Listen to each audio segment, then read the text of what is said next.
Hello and welcome to the Formula WINOL podcast. Here I am joined, as per always, by my two glamorous assistants, Ed and Tom. How are you doing today, gents? I'm doing great. I appreciate the compliment. We've decided to do an early morning one today. Yeah, well, it's supposed to be an early morning. Essentially, I commute to university, which means I get up at 7 a.m. this morning and didn't get to university till 20 past 10. Ed and Tom live about a 10-minute walk from campus, and they got here 5 minutes late. It's a big hill, and I'm It's down the hill. Yeah, It's still a hill. You could have rolled. To be fair, we could have. Rick rolled. Autobots roll. This is going to be a very goofy podcast because I think we're all a bit deliriously we're near the end of the semester. We're in different stages of tiredness. Yeah, Tom is probably the most awake out of all of us. Yes. Ed watched NBA until 3:30 in the morning, and I slept for 5 hours and then took like 3 hours to get to uni today. So yeah, an interesting different stages of the process. Yeah. Wishing we weren't alive. No. But this podcast is going to be based on 2021's testing season, which was only 3 days, which is quite the cutback. But I think that it was better. The televised sort of state of it this year was much better than it's been previous years. 100%. And also, just to start it, we've each picked our favourite moment of Murray Walker's career since he passed away on Saturday, the day after testing finished. Very sad. So, Tom, what's your favourite, not ever, but just a favourite Murray Walker moment? Yeah, I think there's a lot to pick from. I was going to go for, like, the classic Damon Hill, because I feel like that's probably his most popular one. Oh, yeah, it's the most well known. And that's the one that, like, my dad, he was a massive fan of Damon Hill, so I, like, grew up watching a lot of his old clips and whatnot. But I'm going to go for a slightly different one that I saw, that I was reminded of a video that was on social media. And it's the one where he was with Damon Hill and he was on the Pizza Hut advert. I said Doritos in I don't know why it keeps on... Doritos. They are both shaped the same. Yeah, true. True, yeah. But yeah, it's it's a really great advert, and it just shows how he can make something that is the most boring thing in the world. It was similar to the pool, the one that he did of the was it pool or snooker? The snooker one. Yeah, where he's like overly. I think that was for like comic relief or something. Yeah, I mean, pizza's great. Don't get me wrong. It was on. Good, nice save. I'd save that one. The Fosi would be after you. Let's just say he can make anything interesting. He can make anything. He can get anyone that isn't excited about something, and for that reason, that's why I chose that. By you, Ed. Well, I'm going for a BTCC moment. That's probably the most famous BTCC moment. I can't actually remember what year it was, but I know the story. The classic quote is John Cleland's going for first, where he just got run off the road with. I can't remember who else was in it, but it was Tim Harvey was in that fight. Anyway, they had an onboard camera, and John Cleland just stuck his middle finger up at him. Yeah, I remember that. I'm going for first, says John Cleland. As like 20 seconds later, he gets punted off at left field. That was brilliant. And yeah, that was a good race. Yeah, from like the 90s, and that's funny because it kind of encapsulates how he can manipulate a situation from something that he can't really speak about. But still make it funny. Yeah, and make it funny and like, yeah.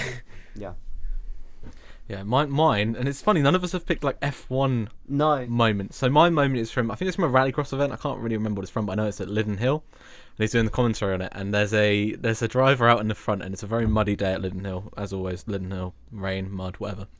And he's saying about how the driver out in the lead has a clear advantage because he's the only one with a clear windscreen, and then he goes straight on into the barrier. Nice voice break as well in there. Goes straight on into the barrier, and just a classic commentator's curse, really. Brilliant. But yeah, is that where the commentator's curse was born? I would assume so, but I think it's always been a thing. But obviously, it's got to have originated somewhere. Yeah. And Murray Walker always said things that always came back to haunt the drivers and whatnot. I do actually have another funny moment, and it is F1 this time. Go for it. We got to go for one because there's got to be one F1 one. Yeah, for sure. So I think this Nigel Mansell won a race. I think it might have been the British Grand Prix. I can't remember. But basically, he was on the back of a car after winning, and it drove into something. He twatted his head, and he had a massive lump on his head. And Murray Walker's interviewing him after the race. He said, "Now you've got a big lump on your head. Let's have a look." And just pokes. Oh him. yeah. Oh, I'm sorry. That's brilliant. Brilliant. That's fantastic. But yeah, there's a lot of moments that we could choose from, and it just shows that he's universal. Like, it's not, we could have easily just chosen 3 F1 quotes, but no, he's done a lot of other stuff as well. Yeah, us three as journalism students, it's definitely someone to idolise. Yeah, definitely. Sure. When you think about someone that even people from our generation idolise and have a great respect for, when none of us actually grew up when he was commentating, like he was technically past our time, because it was 2001, I think, when he last commentated. Yeah, I was born in 02. You two were born in 02 because you're both 15, but... Yeah. Right. Yeah, definitely, yeah. To me, people born in the year... Work. To me, here's the weird thing, right? And this is totally off topic, but I'm going to throw it in there and then we're going to move on to the testing. Change. We were having this discussion before the podcast because I'm born in 2001, the other two are born in 2002. And for me, anyone born in a year after me feels like 3 years younger than me. Yeah. And it's weird because it's like, hang on, you guys can drink? Nah, this ain't right. It ain't right here. I can understand that because I feel the same about 2003. 2003, I remember that's when Peter Solberg won the rally championship. I have memories from 2003, and there's kids who will be in where we're sat right now next year who were born in 2003. Or next year, September. Oh, it's crazy. But there's an old man now. But anyway, just a little wrap up. And as Murray would have appreciated seeing kids talking about, or anyone talking about F1. I say kids. I always call myself a kid. Yeah. I'm just a kid. Like, it's a nightmare. There goes the copyright. It doesn't count because I'm so obsessed with Simple Plan. I'm basically a member. But on to testing. So Tom has very kindly devised a very long, not long, but like very well scripted piece of script. As I had no life over the weekend and I watched most of the testing. Yeah, I was working 2 of the 3 days, and the third day was the North London Derby, and I cried for a bit. Yeah. You lost. Yeah. So, I thought you were an Arsenal fan for some reason. I was like, what? My brain is gone. It's literally gone. Do you want to? If you ever say that again, like, this will be a 2-man podcast. You can tell Ed's had like the least sleep out of all of us. Yeah. I'm just sipping iced coffee. I don't know that he has. Something. I think I had the least sleep, and I'm still managing. I'm going strong. But I've got liquid sleep, so it's all good. True. Mercedes, I guess we'll start with in constructors' order. So that's what we did for the liveries. Makes sense. Do you want to take it away, Tom, for the first one? Yeah, can do. I mean, Mercedes, we were expecting them to come out the blocks well. Obviously, this year you've had the aero changes with the floor, but apart from that, it's very a similar car. So the Wembley lasagna. We were expecting, was Wembley lasagna as it's been dubbed. But Mercedes, I think we were kind of all expecting them to to be a bit boring and then look, as they have done the last couple of years and be really strong, because most teams aren't developing too much this year because they're focusing on the new regs that are coming in 2022. But it's been uncharacteristic. It hasn't looked stable. Hamilton beached it round the back of the course. I think that was Saturday from memory. Hamilton spin, lol. Yep, so he's, no longer world. Yeah, great analysis, Ed. Yeah, I watched about 10 minutes of that. So. And then they had a gearbox issue in the first session, which I guess we'll get onto a little bit later when we talk about Aston Martin. There's been a few troubles with their engines. So yeah, the car, even if they are sandbagging, which I think most likely they are, because they haven't really, apart from I think Bottas set a time, it might have been on Sunday or Saturday that was a bit more competitive, but apart from that, they've been mostly down the bottom of the timesheets. But the even if they are sandbagging, the car does not look stable. It looks cardboard. Cardboard, yeah. Cardboard it looks floor. like it cardboard looks lasagna. like looks like the floor is made out of cardboard with the way it's been driving. But the one thing I will say that isn't necessarily performance related is every time I see that like Mercedes on track, the less I hate it, because when it's going fast, it looks quite nice. Yeah, it doesn't look too bad. When it's like more of just like a blur, it actually looks okay. But yeah, what are you me for? All I heard was Ed's chair as he like forcefully leant back, and he was going for a sip of his coffee. I thought he was like wheeling up to like throw a punch at Tom for liking the livery. Yeah. I thought it was going to be about the livery. Yeah. No, the livery's fine. Yeah, I mean, Mercedes, they never have testing this bad. Their issues are never this bad. So maybe we'll have an interesting season. Yeah. Tom, Ed, as you're wearing a Red Bull hat, do you want to do Red Bull? Yeah, I think that'd be a good transition there. As I watched about 15 laps of testing. Probably Dedicated fan. Yeah. Well, I was watching. There was a lot on that last weekend. There was Can't even remember. There was stuff on. I was watching it. Okay. Sus. Ed. Ed gets cancelled. I get cancelled for watching sport. Okay. Sport, yeah. If it's NASCAR, yes. I was watching it with my flat. So All right, let's move the camera. Come on. I know we're all tired, but to be fair, when I was watching the Red Bull, it did look a lot more stable. Like last year, it was a little, as you could tell by the cap I'm wearing, a little wiggly. Yes. But Yes. Perez, I Like can't Albon's remember if career. I actually saw Perez in the car, but I assume he did all right. When Verstappen was in the car, he was setting good laps. That's about all I can say. the engine cover exploding on was Yeah. it Saturday? Oh yeah, I did see that on Saturday Instagram. Yeah, afternoon. And Max doing lots of laps. Does look like the quickest car according to Tom. Yes. Tom's wrong. It's the McLaren. McLaren number 1. Great success. I mean, glorious, I would glorious not complain McLaren. if that was the case. Yawn. I would definitely not complain. Glorious McLaren. There's no agenda here, but glorious No, McLaren. yes. Yeah, I mean Red Bull. It looks like such a stable car, which is kind of a pity because they've put Gasly and Albon through the most unstable cars they will ever drive. Yeah. Given them an awful reputation. It'll probably stalk them for a good couple more seasons. I mean, Gasly's kind of. I feel Gasly's like out of because that, of last year, Gasly's probably like worked it off because everyone's part of Gasly that needs to get comeback out story. of that academy, but the only other place he can go is Renault. Yeah. But I mean, maybe that opening's there. Maybe Ocon's gone after this season, so Maybe. we'll see how he does against Yeah. Alonso, I suppose. But I mean, yeah, the Red Bull does look like it's very rapid, and more than anything, I would like a title battle this year. Yeah. Couldn't care any less who wins it. Kind of would No. like Lewis to win it, but at the end of the day, just a battle between two teams would be nice. Yeah, I mean, Because when it's two drivers, yeah, they're the same car.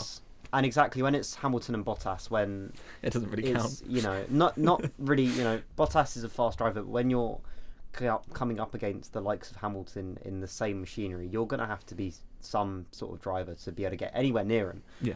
In terms of qualifying pace, he's on it, but just over a season, it's not quite there.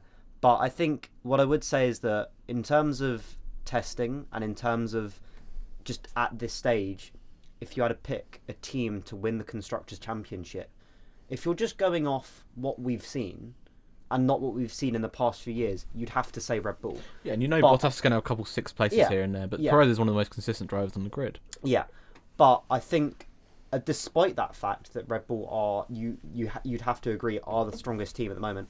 I think 90% of me is expecting us to go to the first race and Mercedes pull 3/10 on the whole field in testing or on the second fastest car. But Bottas gets COVID, and so George Russell wins the first race of the season. Now that would be scenes. Now that's a Poggers moment. That would yes. What are you yes, saying Ed. poggers about someone getting COVID? No, Russell Jeez. winning. Russell winning, yeah. I guess Keeping every it cloud safe. is a silver lining, but Yeah. that's still a bit. Yeah. Silver arrow. Yeah, so. Okay, anyway, after that awkward silence, let's move on to McLaren. shall we? Hey, well in. There we go. How's that for a transition? The best diffuser on the grid, Yes. best driver pairing on the grid, Yes. best livery on the grid, Best driver on the best grid. merchandise on the grid, best driver. Well, one of Yes. their drivers is the best on Yes, the grid. We won't talk about the yes. other one. Because it will divide opinion to a point that F1 will split in half. For all of you audio listeners, but Ed is just looks like. Is this from? he's So got this his- is from his pun. I'm assuming he's still finding This very has funny. got yes, and he's. I look Laughing his like own joke I am here. not here. He looks like he doesn't want to be here. If I speak, I in big trouble. I've got. This is Eddie slept more than anyone else who's on the podcast today. Yeah, I mean, I've got on paper here. Could be the third fastest team. Because they're probably going to be second. Yeah. Or, well, no, definitely first. But What could be happens? first. Because it is a possibility, right? I remember McLaren said when they had the Honda engine and before they switched to Renault, we have the best chassis on the That was grid. just a cover up. No, That they've was just a always had the cover-up. best chassis on the grid. What happens? Because this could be probable. They've got a Mercedes engine in that now, which is, I think, yes, it has. It's had a its problems. totally different chassis, though. But it's the best engine on the grid. What happens if we rock up to the first race and they're the fastest car? So here's the thing, Because right? it could happen. As far as I'm aware, I'm no genius on power units, so you'll have to forgive me here. When they switched from Honda to Renault, the power unit housing was not too dissimilar. Yeah, McLaren had to use pretty much all their upgrade tokens and getting the Mercedes in there. Yeah, so Their car's pretty much the same. the reason why... So McLaren, realistically, have probably had the best chassis since... I want to say 2018, because, yeah, that was the season they first had blue. That was when the Renault came in. Yeah. because the Honda car was a mess. The livery was a mess, especially 2017's livery. But yeah, I think they've still probably got the best chassis on the grid, or didn't. But it totally depends on how they've integrated that Mercedes unit. Yeah. Because on the flip side, they've probably done about as many upgrades as Haas have done. Because they've all on the rest of the car, but because the car's so solid, but they don't need to. No, of course they don't. Of course they don't. Yeah.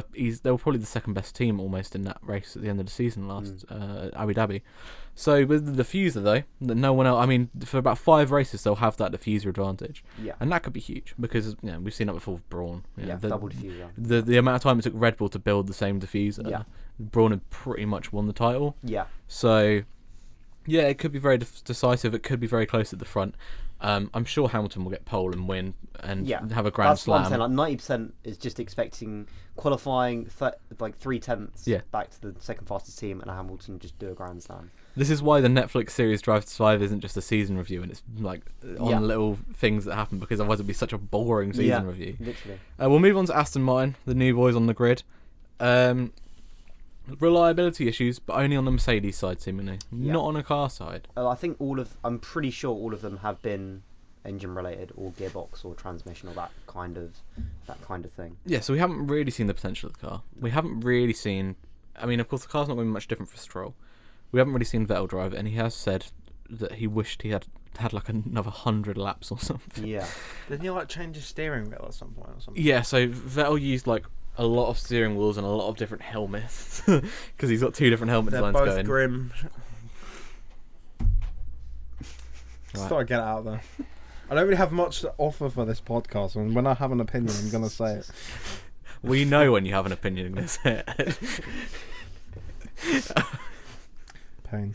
I really hope when you finish your degree at Winchester, you keep CFC Edge 79 as your main account when you go into like actual journalism. No, definitely not. That's that photo of Mason Mount. How quick can he get cancelled? Same profile picture as well. To be Yeah, and the fair, cover photo. Like, I'm still relatively smart with what I tweet. I don't tweet some. What was that about? One of the basketball players not showering? Or the KFC I spoon. mean, like, the KFC fork this morning, wasn't it? The Jeddah No, circuit I of, mean the like KFC in fork. terms of some stuff that would actually get me cancelled. Saying someone doesn't shower as a joke isn't gonna get me cancelled. If you were, I'm telling you now, if you were a journalist like of a Will Buxton level, Oh yeah, or like if I a was David Will Croft. Buxton. David Croft? David Croft. It's not David Croft, is it? Yes, Ed's it going to is. commentate. Oh, yeah, it is. To be fair, Uno Dare, one of the cars. How have we gone from Aston Martin to Ed's going to get cancelled? Anyway, I had an opinion. That's there why. you go. So Aston Martin, I still think could be there, but I really think we're looking at Red Bull and McLaren to challenge Mercedes, and then Aston Martin. It's a shot in the dark. No one really knows. I think Aston Martin will be close, but they'll be in a no man's land because I don't think Alpine will be anywhere near them. I don't think. No. I think Ferrari will probably be off the back of Alpine as well to start with. I don't know. I think it's with that midfield, we can sort of deliberate and predict things, but I think until we get to that first race, I think McLaren have had a good test. AlphaTauri have had a good test, but I don't think there's enough to put them in that McLaren bracket. And so I think anything below McLaren, all of those midfield teams, no one really knows. It could go either way. Yeah, you can lead the next couple because I've led for a while now, and Ed's kind of just sitting in the kind corner of just on Twitter, piping dead. up whenever he has like an uncomfortable opinion to share. You can Pretty take much. her with Alpine. Okay. So they've done a lot of running, which I guess is the main thing really. They've ironed out any issues that they have had. Except for the livery. I actually really like the livery. I love the livery. I think it might be my favourite. Of all the liveries on the grid, the Alpine is the only one that would suit having matte. Yeah. If the blue was matte and the rest of it was Yeah, gloss, it looks so good. True. But anyway, moving on. But yeah, the car looks stable. Obviously, it's got that big boy intake. With all the they've tightened the side. It's a chunky boy. It's lovely, controversial. lovely, Got them thick lovely BMW GTs. Yeah, lovely contribution there, Ed. So it's got the tightened side pod. So that's their sort of ethos, which is quite a weird concept. It's all in the new regs, isn't it? The floor and the side pods. Yeah, so they've made the side pods thinner, and they've put more of it on top. Which is normally like not a good thing to do, because isn't it your the sort of center of gravity is higher, But oh well, we'll see if it works out for them.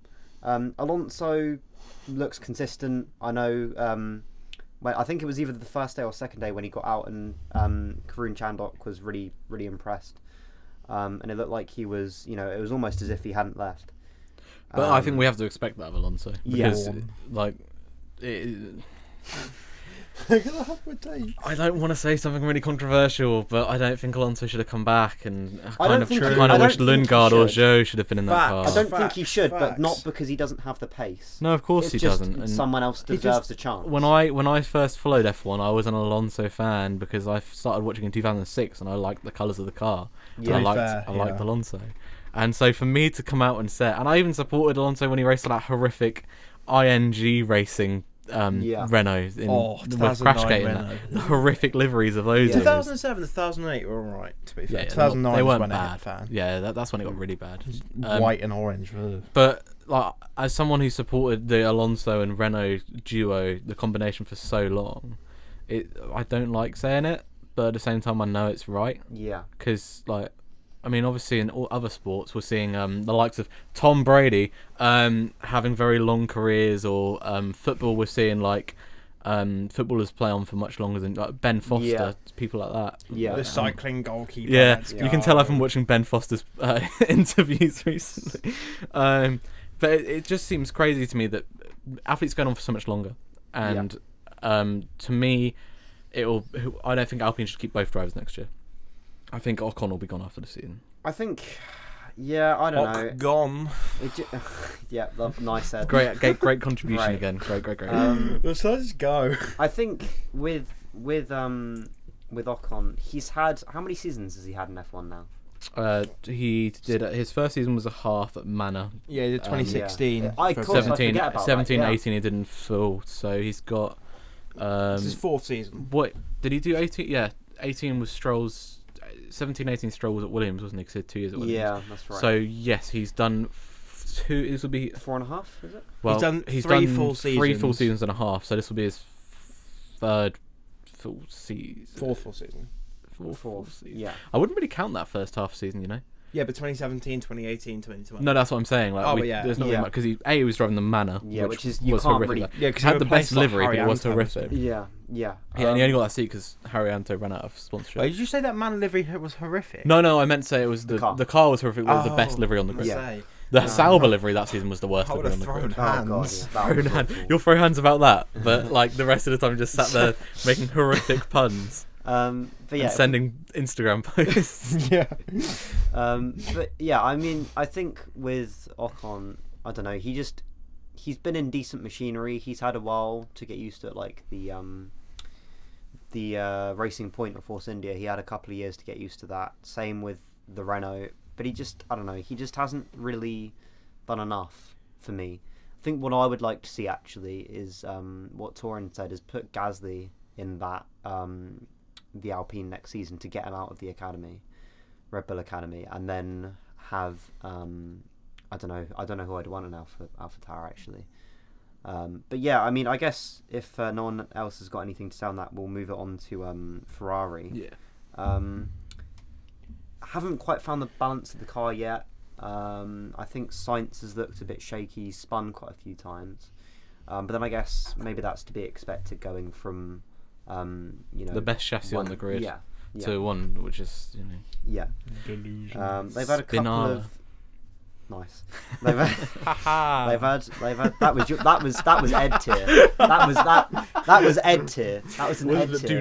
Do not put me in Ed tier. Yeah, that was an Ed tier comment. I won't bring what I promised for the last episode of the you will semester. No, you please. Will not do that. You will not do that. You will do that. But yeah, if we could, I think they've had a couple of issues, but it does look like from the data that they've had, and I've seen, it looks like they've been able to solve the rear instability issues. So hopefully, fingers crossed, less spins. But yeah, the main thing is they've changed the front nose approach for this year, so they haven't gone for quite as chunky a nose. Except the livery is bad, so it makes it look like it looks like a box. Yeah, exactly. Do you think Carlos could have the opportunity to expose Charles Leclerc this season? No. Not unless it's like right at the end of the season. Because so for It is me, a possibility. the thing is with Charles is that I often forget how good a driver he is because he just isn't consistent. Yeah. Like he'll have races like Silverstone where him and Max went crazy, and Austria, and then the drive at Italy to win the race, and at Spa to win the race, and like in those moments you go, wow, he is the future of Ferrari, and then the rest of the time he just disappears. Yeah. So Stereo. Yeah, I mean, I think a lot of that though is the performance of the Ferrari. yeah, of course, yeah. To be honest, the times that he disappears, because when you think, And he has dragged that Ferrari, considering Vettel was getting knocked out in Q1 and Q2. Yeah. He was dragging it to like 6th on the grid every race. And when you think Monza, when he won, the Ferrari was the strongest engine on the grid. I'm pretty sure. No, it wouldn't have been. Was it not? No, that would have been the first season after they lost the engines. Oh. Wouldn't it, Ed? Was it? When did he win? When did he win 2019, Monza? but 2018 was when they investigated the engines. Right. So 2018, yeah, that was. by Monza 2019, they had a different engine, didn't they? I swear he won Monza in 2018. Was it 2019? Yeah, because okay, my mistake. Yes, they would have still had the best engine on the Yeah. grid and an awful car around it. Yeah, but obviously Monza, if you've got the best in, Oh yeah, on the you grid, can just you've got a chance. speed away. And then Spa wasn't there. Spa, Was that on Vettel. pace or was that Spa was Vettel got. Do you remember when Raikkonen was going to win Monza and they left Bottas out for the entire race just to hold him up? Oh yeah. They did that because Vettel just sat out front. So it was and kind then, of like if Mercedes didn't screw up the strategy, then maybe. Well, so it was essentially what I was saying was, so 2018 Monza, Kimi was on pole. He said like he hit like the fastest speed any F1 driver ever had. Yeah. He was on pole. They did a normal pit stop, expecting Mercedes to do the same. Mercedes didn't. They left Bottas out. Bottas held him up and just ruined his tyres. Oh yeah, I remember. Essentially, Ferrari kind of tried to do a similar thing with Vettel, but Mercedes' pace was too good. Yeah. So it worked, and it got Leclerc the win by quite some margin. Yeah. But it was a bit manufactured in a way. And then did Vettel spin at Spa? I can't remember. Probably. Or did he just go into a new set of tyres and it was shocking? Don't remember. I don't remember. It wasn't. Whatever he did, it wasn't memorable. Because he didn't get a podium. I remember it being Leclerc and the two Mercs. Yeah. But yeah, I mean, they haven't had too many technical issues as such. No. They almost had they almost said goodbye to the car after testing had finished. Yeah. Because him and Kimi had a little bit of a taff. Yeah. Imagine if they brought Kimi back to Ferrari next season. Oh my god. Kimi and Jesus Christ. Charles. I've just seen Ed wince at that thought. Yeah, Ed doesn't like that. Yeah. Ed's not a fan. Dislike, no. Smash the dislike button. Like this video Nice. if you think Kimi Raikkonen should leave the sport. Yeah. I mean, anything to get likes at this point. So I mean, they had to obviously. I'm glad Carlos had his first spin so that everyone could done and out the way. So that can just be done. Yeah. That's done. Done. The mechanical issue on Friday morning they solved. They went back out. They set some really quick laps. I think they're in a fight with AlphaTauri. I don't think they're. I think with Alpine as well. I think Aston Martin are ahead of that, and then obviously the top three we've already established. Yeah. So I think fifth is the highest that they can. I think the top four is locked out. Yeah. Red Bull, Mercedes, McLaren, Aston Martin. I think fifth is maybe the highest they can aim for this season. Yeah. Which would be. I mean, they finished sixth last it's season. Better. So it'd be better. Yeah. Yeah. And I think they've probably got two more consistent drivers who the car is built equally around. I think if they could get like a podium this year, a couple of podiums. Yeah, if they could get a couple podiums. Even if they luck into them, I feel like that's still a solid year. Yeah, I mean last year they'd almost lose the podium if that race had gone differently for Stroll at Turkey, or Albon, or Verstappen. Or any of them really. Any of them, yeah. If people hadn't kept spinning that race, we would have. They probably wouldn't have gotten it. But that's how every race goes, I suppose. Moving on to AlphaTauri. Have you seen all the praise that Tsunoda's been getting from Marco since? He's got something. He's just trying to justify. He's got something on helmet Marco, hasn't he? He's got like a hard drive or something. He's got his private photos. He's got the photos of Gasly's hairline. Jesus, Gasly slander. I'm sorry. Tsunoda, I'm a massive. I have a signed Gasly hat, so I'm not a Gasly slander. I'm a massive Gasly I'm so fan. glad you guys spoke over what you said. What did you say? Say it because you can bleep Tsunoda it. has Helmut Marko's real eye. His real eye. Oh, that's horrific. Okay, all right. Right, Torin, do you want to carry on talking Yes, about I would AlphaTauri like to carry on before talking we about get to AlphaTauri and not Helmut Marko or anything. Tsunoda fast, yes. Tsunoda fast. Tsunoda used DRS outside of DRS zone, which make him fast. They spent their tokens on the new nose structure. It looks very stable. I thought we said strong and stable because that was Theresa May's. I mean, we can use that. If No, you we want. can't. We are a strong and stable podcast. Ed, do you want to leave? I'll send you out. If you don't, I will in a minute.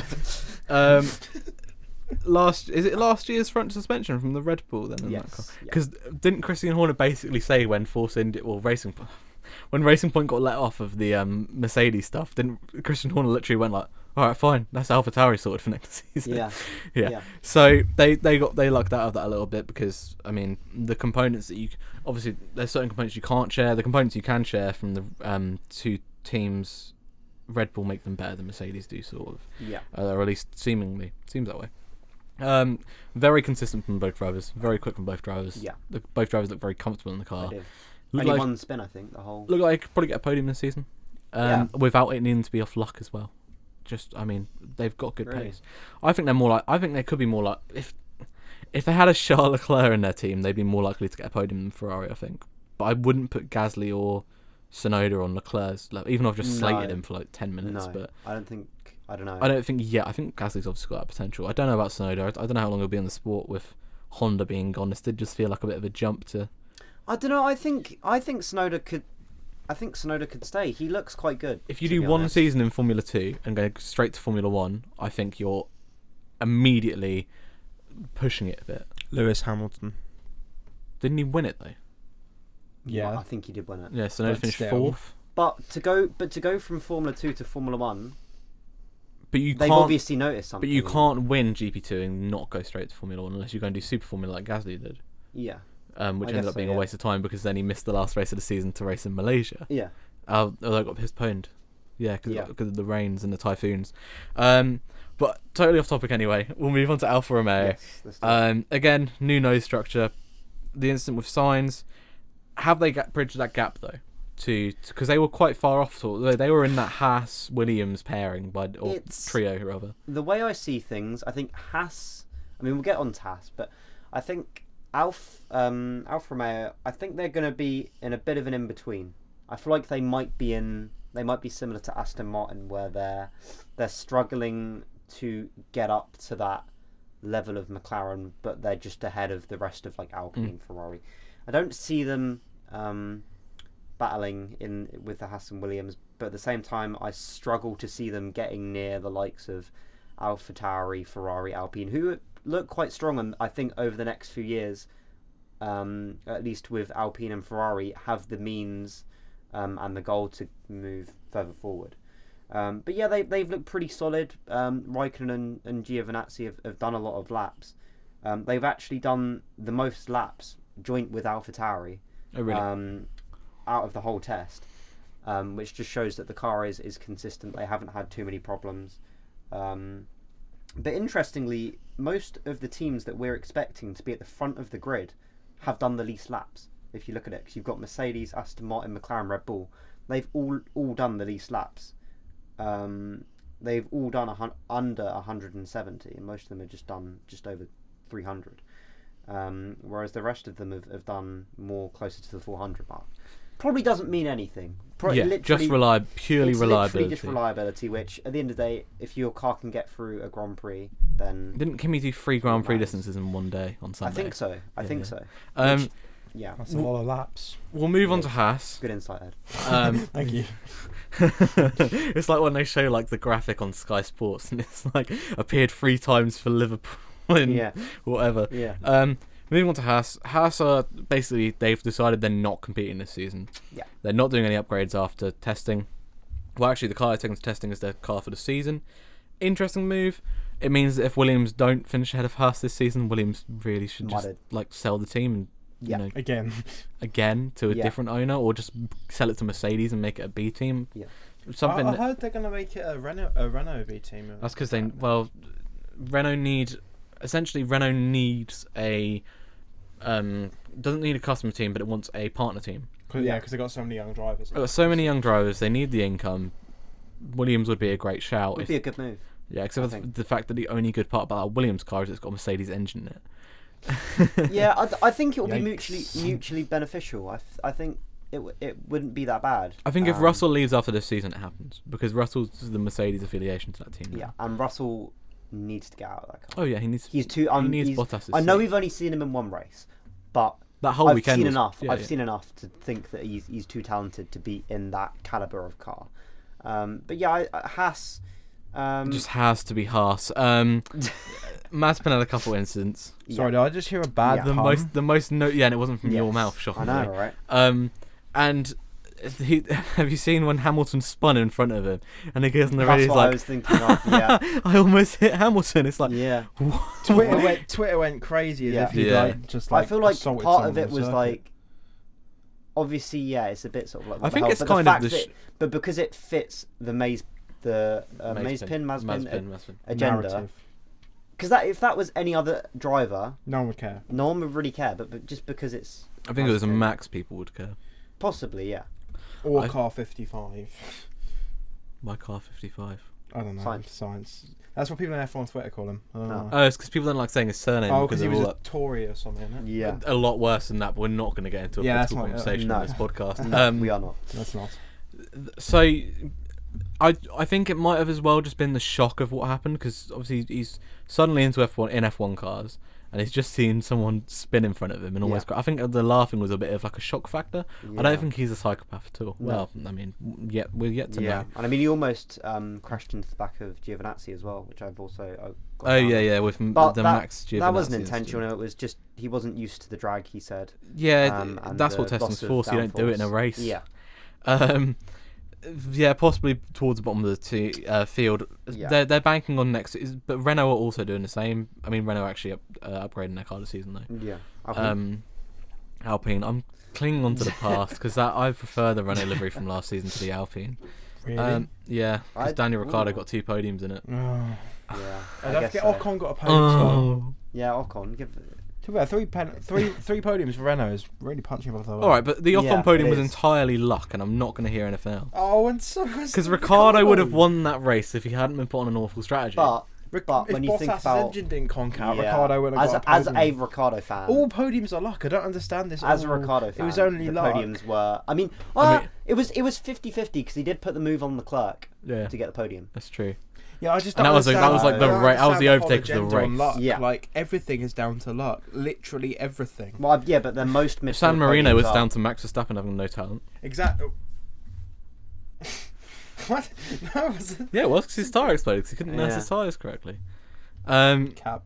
Should we get on to Williams? Yes, let's do that. I'm just saying controversial. Because no one's probably listening at this point, and if they are, they're soon going to click off. Yeah. If we don't, they look decent. Latifi span. You've put here driver error issue. Probably driver error. A whole day for Nissany seems like a total waste of time. Because, I mean, no disrespect, but he's not an experienced driver. His experience is being... He hasn't had enough experience in Formula 2 or junior formulas to then go into an F1 car and collect valuable data for a team that's struggling at the back. But even so, I just don't think he's good enough for F1. He could be, but he hasn't. The thing is, right, and he hasn't. It's how you get to F2 is totally different. There's no linear path anymore. Like Mazepin is the only driver on the grid this season that's never won a junior championship. He has no championship wins to. Max won like Euro F3. I swear, there's another driver though that hasn't won. There was a Tate. There was a Tate. Tsunoda's won some obscure. He won F3 Japan or something, or F3 Asia. They've all won something except for Mazepin. Right. At least I saw that somewhere. I could be wrong, but I saw a table that said that. I don't see the point in putting a development driver out for a whole day, no matter who it is. Yeah. It could be Jack Aitken. It could be Lundgaard. Like, obviously, Lundgaard would collect valuable data, as would Jack Aitken, because Jack Aitken is. I like Jack Aitken. I'd like to see him go into Russell's seat personally. I'd like to see it, but I know it wouldn't be beneficial for the team. You also know it won't happen because it'll be Roy Nissany. Yeah. Oi Nissany. I've been waiting for that one. That's actually anti-Semitic. How? Oh God! How? I said oi. Yeah, and the phrase "oy vey" is anti-Semitic. I didn't say that. And he's from Israel, right? Yes. Yeah. Did I say that though? No, but that's where my brain goes to. So I can F1 Twitter cancel you, but we can blur all of that out. The stretching on cut it this. out. You can tell these two are clearly delirious. Yes, we have. Yeah, it must be nice getting lots of sleep and living 10 minutes from campus. Yes. Could be in front of house this year. If they're not, then what's the point? They should be. That's their expectation, I think. They have to be. Otherwise, there's just no point in them being in the sport anymore. Yeah. I like how Ferrari's amount of test laps completed is 404 because that's the code on computers for Aero 404. That's a good one, to be fair. Well, No, that's genuine. I'm gonna follow that up with a really awful one, which is that Red Bull did 369. that figures. There we go. Well in. Up the boys. Oh, that was a me style side. Yeah, can we move on to the bit where we leave? The general topics. The regulations are different this season, which could make it interesting. Hopefully, it'll mean less. One of the things that annoys me the most about Formula One is when the collision is purely between a tyre and the floor of the car. I like the floors being narrower. Yeah. I quite like that move. Reduces downforce. Yeah, it should reduce dirty air as well, which is a big problem in the sport. Yeah. And then sprint races, which F1 teams are getting really fussy about now. I wanted to know your opinions on that. Do we like it? Well, they all said yes to it, and I like the idea, but now F1 teams are trying to claim that they need more money to make up for it. Waffle. Because they're having to run the cars through extra strain. I guess. Waffle, then. Well, you are, because, essentially you're doing qualifying, but an extra 20 laps of qualifying, and then a 70-lap race the next, 70 I think Monaco. It's a good idea for some circuits. Like you can never do it at Monaco. Obviously. Canada would be brilliant, and that's why Canada's on the list for it. But circuits like Imola and Monaco, they wouldn't suit. No. It needs to be a very short track. So Canada. I'm trying to think of Austria would be ideal. Austria would make a brilliant. I'm not sure if I don't think Silverstone's the right fit for it though. No, not at all. Too long, Not at all. Too complicated. Maybe Monza. I feel like they just want that to get more British fans in, because. Yeah. Essentially, I'd imagine it would be at tracks where they do F2. Yeah, pretty much. I mean, I think with the sprint races, Jeddah sprint race. After we've seen the Jeddah track layout, that came out this morning. That's something we haven't talked about. KFC knife chewed. Oh wait, I thought you said fork. Yeah, I tweeted fork like an idiot because I thought fork and then deleted it and said knife. Nice. KFC knife. But yeah, I think with the sprint races, like it just kind of I sort of like the idea of it. But I just think it kind of draws away from the excitement of having just one race and it being race day, and it's you get excited for that for the Sunday. I did like the idea. Someone suggested having it with the if you're going to have two separate qualifying sessions, so have one for the feature race and have one for the sprint race. So you have the normal one for the feature race, and then for the sprint race you have a Formula E style qualifying where the drivers that are top in the championship go out in the first group, and then if there's 4 groups based by championship order, so the top drivers theoretically, because they're the first ones going out, so they won't be as grippy, should make it the field really really close, and it will make for exciting qualifying for the sprint race. I think you just reverse the grid and do a BTCC. You get one of whoever it is to pick a. I just really want it to be like kind of taken less seriously, name out of a hat, so like BTCC. BTCC is just it's a good laugh. Cool. Yeah, it'd be good to see some actual but it will never down to earth. As much as we want it to, it will never happen. The name drawn out of a hat, sponsored by Rolex. It's just a different form of sport, unfortunately, for that reason. Did you want to talk about Jeddah at all? I'm trying to forget that it exists. Yeah. But we're going to get to the 5th of December, and I think it'll just be one of those drinks where you just drinks. One of those races where you drink through it. You probably will drink when you're watching it. Because I'll be so bored. Yeah. I normally have so for like Monza, this is because it's sponsored by Heineken. I usually get a Heineken or something. Nice. We'll have to blur this bit out though, because this podcast that's just me randomly spouting. But I think that it will be a really long and boring race, and unless Sergio Perez and Max Verstappen crash. Because Red Bull street circuit, it's gonna happen. Yikes. What was the other news? Drive to Survive season 3 is out tomorrow without any Turkish Grand Prix episode. Apparently, is the rumour going around. Hamilton won his 8th championship there, and Vettel 7th championship there. Fate. What have you done? No. I want him to win his 8th championship this year. Why? I wouldn't mind. So. Yeah, essentially, if that is the case, I think kind of ruins the whole concept. because the idea is that it's a dramatized. Well, it is overly dramatized, but it's meant to be the key moments of the season, 10 key moments essentially, and the race where Stroll gets pole. We have a Racing Point 1-2 for most of the race. Yeah. Multiple drivers in Max the chase and for the Albon podium spin. spin. Yeah. Bottas spins 6 times or something like that and gets lapped by his teammate. Doesn't matter. His teammate wins. His teammate wins a 7th World Championship, and then Vettel gets a podium at the last corner. Yeah. How do you miss that? I think it would have been. I still think it's just from what I've seen and what I've heard. I think it is going to be the best season so far. Yeah, absolutely. Just because of it was the craziness, best season because it's the best season out of the ones that have been featured on Drive to Survive. I think what would have been perfect would be, obviously, I'm guessing they're going to go through focus on a team each episode or a couple of teams or there's a Lando and Sainz episode. Yeah. No, I'm so looking forward to that. And so I think what would have been good is have that Turkish one as kind of like a finale, have it as a dedicated finale, because it's the perfect ending. No, because they're always going to do Abu Dhabi as a finale, and nothing ever happens at Abu Dhabi. No, there was one. The last one's quite down to the wire. Like, what the hell was down to the wire? It was the battle between. What is it? Racing Point and McLaren, I'm assuming. Yeah, I think the only wire there is Perez's gearbox going, or whatever it was. Nice, lovely. That was a really insightful comment. Yeah. Thank you. That was the best joke he's made all podcast. You know when Perez goes into Albon's seat and gets a win in the first race, Ed's just going to post Sergio Perez doesn't shout. Yeah. Alexa, play Robbery by Juice WRLD. Okay. And on that, that's enough.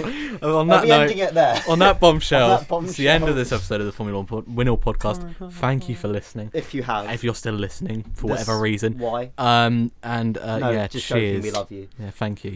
Thank you, Ed, for listening to this back. You are when you're treasure. editing it. You're the one viewer. I will look forward to this. Yeah, thank you. God, in this the podcast future. makes me want to smoke.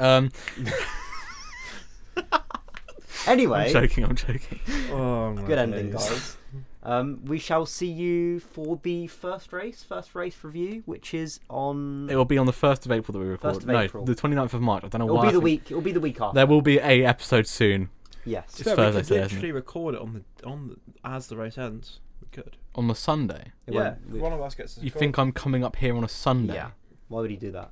Why on earth? Well, maybe if you're Fun. buying Banter. if you're buying.